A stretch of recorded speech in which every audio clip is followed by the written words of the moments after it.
guys. Chicken duck. Duck chicken.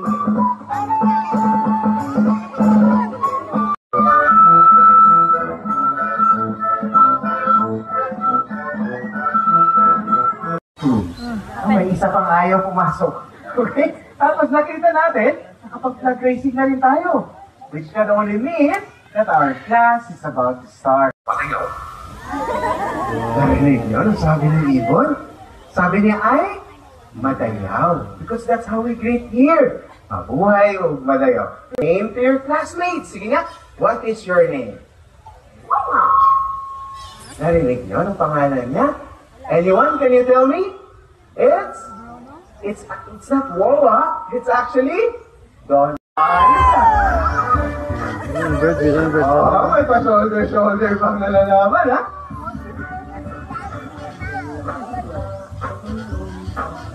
Oh, one more time, come on. Kuwela.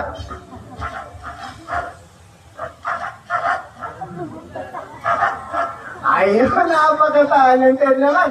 Sumayaw at kumanta pa ng Boom Taratala. Very good. Round of applause. There goes Kapitan. Si Kapitan po pala ay isang Philippine Hawk Eagle. Not the Philippine Eagle, ha? Hindi rin yung mga monkey-eating eagle. They're different. Kasi alam nyo, yung mga our Philippine Hawk Eagle. But I mentioned about raptors kasi we have two kinds of raptors.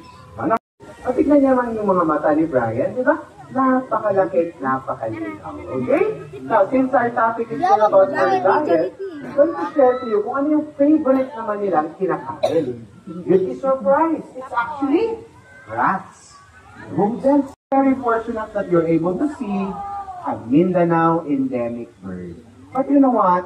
I'd like to share this, no, na may sad story po, itong mga Mindanao Tarictic hornbills. Because they're hornbill. Now, did you know, sa Bisaya at sa Tagalog, ang tawag sa kanila ay kalaw. No? That's how we call them here. And ang dami pong kalaw. Did you know that they're very noisy birds? Napakaingay po yan nila. They're even called the clock of the forest. Urasan sa ating Eclectus parrots.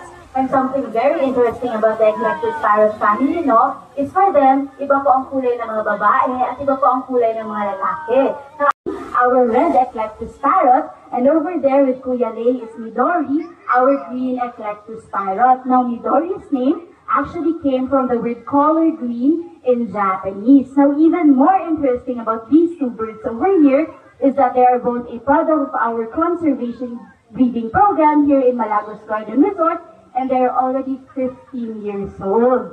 That's it for Midori for today. Can everybody please say kung kanina sa environment? Para naman proud players everyone. So nakapag-warm up na po yung ating team. Acids are non-biodegradable. Hindi nabubulok. Very good, Red. Now on this side naman, may nakitang dahon si Teacher Red. Sige, Teacher Red, is that biodegradable or not biodegradable?